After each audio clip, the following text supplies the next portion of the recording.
Hey guys, welcome to another video of Serious Tech and Gaming. Today we're going to bring you a tech video on how to find and build the budget parts for a gaming computer. So for this I use two tools, and that is PC Part Picker and User Benchmark. The reason why I use these is PC Part Picker helps you find and organize all the parts that you would need, as well as tells you where you can buy them and where it's the cheapest, as well as User Benchmark I use so I can see the performance per dollar of each of the parts that I want to get. So with that, let's jump into the video. So for this, I'm just gonna search PC Part Picker and open it up in this tab, and in this tab I'm gonna open User Benchmark and open that there. So I prefer to use AMD CPUs, and that's mainly because of the fact that Intel stopped carrying coolers with their CPUs a little while back. So what I'm going to be looking for is I'm going to go into CPUs, and I'm going to click Average Bench. So it shows me the best top ones, and give myself around a $200 cap. So for this, since none of these, because they're all 9th and 8th gen CPUs by Intel, none of them have coolers. So I'm going to go with the 3600 by AMD, because that I know for a fact comes with a CPU cooler. If you need to, you can also look it up, so I'm going to go to System Builder.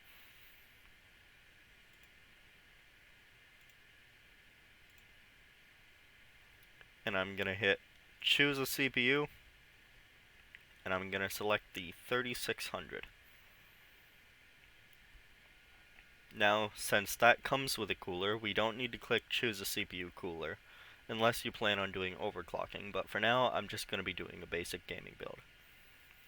So I'm going to go to Choose a Motherboard, and I'm going to scroll down and check off the X570, because that was made for the 3rd gen CPU platform, as well as the X470. Now, the X470s were originally made for the 2nd gen platform, however, a lot of them have been upgraded to support the 3rd gen, but some of them will need a BIOS flash or upgrade in order to support the 3rd gen processors. So I scroll up to the top, click Price, and right here I see the MSI MPG Gaming Plus. It's got 22 5-star reviews, so that's great. I'm going to add that to the build. Now I check this, and I see what kind of memory speeds it supports. I'm going to go with the 3200 because that's the most basic kind of memory you need for this kind of build. It's up there with the performance, and past that you don't really see much of a boost. So what I'm going to do is I click back, and I'm going to go into memory. I'm going to go with 2 times 8 gigabytes, 16 gigabytes. You don't really need much more than that for gaming, but if you need to, you can always pop in 2 more sticks on this specific motherboard because it has 4 slots. And I'm going to look at the speeds and make sure that it is at 3200. And I'm going to sort by price per gigabyte. Now here you've got the G-Skill Aegis 16 gigabyte, $63. I'm gonna add that. Now for the storage. Definitely go with an SSD, because even though hard drives are cheaper, SSDs will definitely improve performance and make your computer both feel snappier, as in it'll load things faster, it'll load your web browser faster, any games you have, it'll load those faster, and it'll definitely take a lot less time saving large files such as movies or videos or anything to your computer. So what I'm going to do is I'm going to go to SSD, I'm going to go with Average Bench, and I'm gonna give myself about uh hundred and about a $200 cap again. So the Sabrent Rocket 4, that's a 1 TB drive. Corsair Force, these are about the same price. Now this one has 150.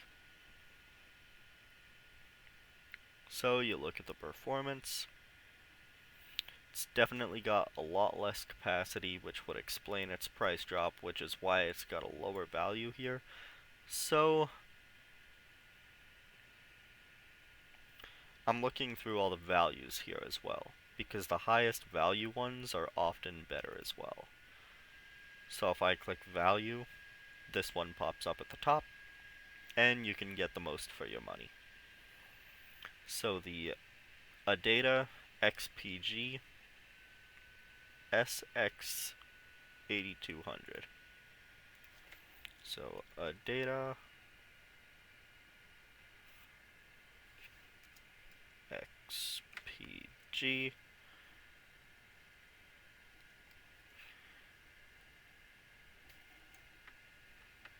SX 8200. So I'm going to find the 1 TB version, and I'm going to click add. Now for the case. What I'm doing is I'm saving the video card for last so I can figure out how much money I have left in my budget. So, gonna choose a case, and I'm just gonna sort by price, find the cheapest case I can, one that I think looks neat, also one that should have considerably good airflow. You'll notice as I scroll they get considerably more expensive much faster. Since this build isn't going to be overclocked, it doesn't need too much airflow, but definitely more is better because the more airflow you have in a case, the colder your parts are. So the better they'll perform, as well as the longer they will last. I'm just going to go ahead and stick with this. This is just a sample build. So, next I'm going to choose my power supply, go to wattage. I usually make this about 650 watts, because that's about all the power you'll ever need. You don't need to worry about anything modular. It's nice to have a modular power supply, but it's not necessary, it's just better for cable management. I click price. Here's a 80 plus gold. Semi-modular, 1000 watts.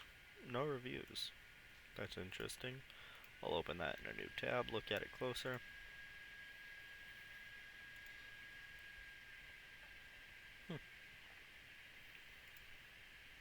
That's actually not a bad deal. I'm surprised to see that there. Usually 1000-watt power supplies are much, much more expensive than that. And it's gold certified, so I'm gonna go ahead and throw that in there. Now I'm at 665, so doing good on our price still, for the most part.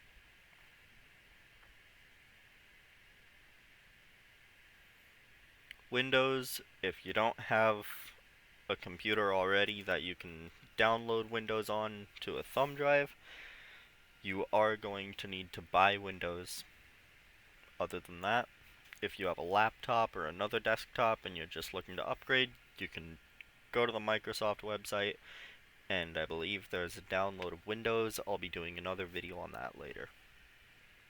So, now there's about $335 left.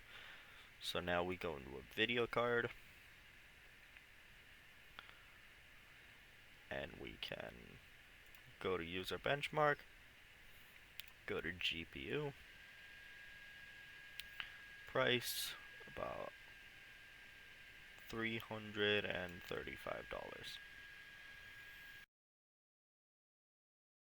So the 5600 XT has the best bench and is fairly cheaper than the other competitors. So I'm going to come back here and I'm going to search at the top for the 5600 XT.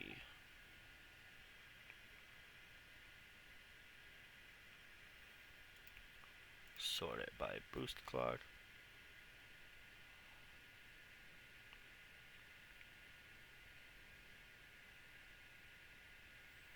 Go ahead and throw in the Asus Strix one.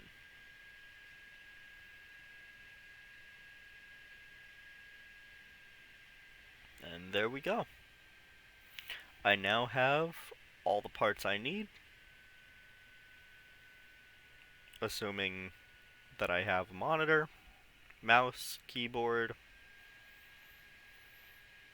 and all of it for under $1,000.